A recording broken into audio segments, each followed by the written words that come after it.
Hello, fellow disciples. Today we are on question 3, article 3 of the Prima of St. Thomas Aquinas' Summa. This article asks whether God is the same as his essence or nature. Objection 1. It seems that God is not the same as his essence or nature, for nothing can be in itself. But the substance or nature of God, i.e., the Godhead, is said to be in God.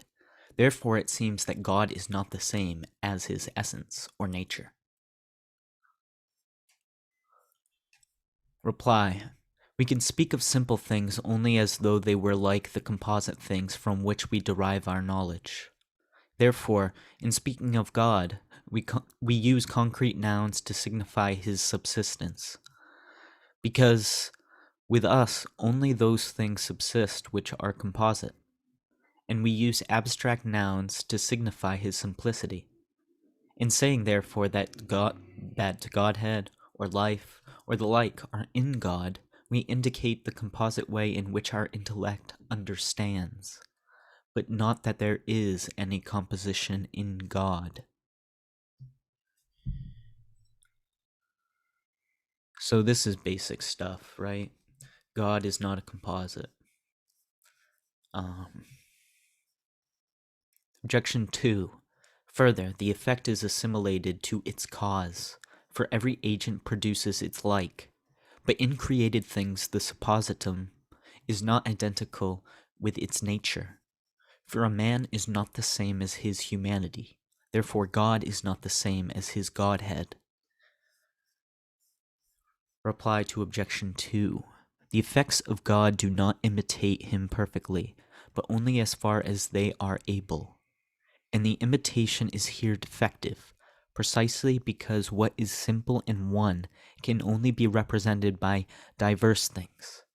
Consequently, composition is accidental to them, and therefore in them suppositum is not the same as nature. On the contrary, it is said of God that he is life itself, and not only that he is a living thing.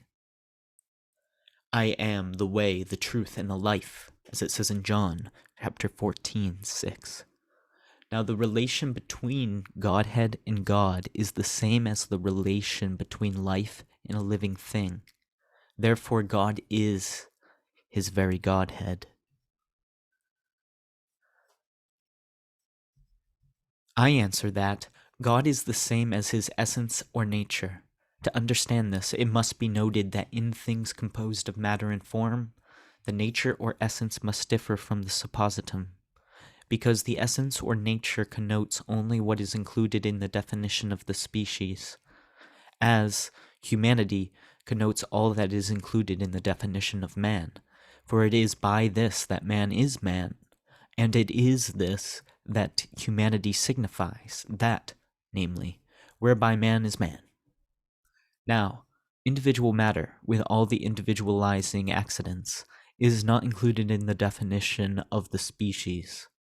For this particular flesh, these bones, this blackness or whiteness, etc., are not included in the definition of a man.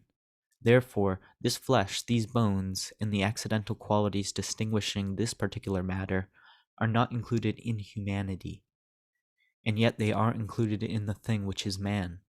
Hence the thing which is a man has something more in it than has humanity. Consequently, humanity and a man are not wholly identical, but humanity is taken to mean the formal part of a man, because the principle whereby a thing is defined are regarded as the formal constituent in regard to the individualizing matter. On the other hand, in things not composed of matter and form, in which individualization is not due to individual matter, that is to say, to this matter, the very forms being individualized of themselves, it is necessary the forms themselves should be subsisting supposita. Therefore, suppositum and nature in them are identified. Since God, then, is not composed of matter and form, he must be his own Godhead. his own life, and whatever else thus predicated of him. Ooh, yeah, this is a complicated one. So is God the same as his essence or nature?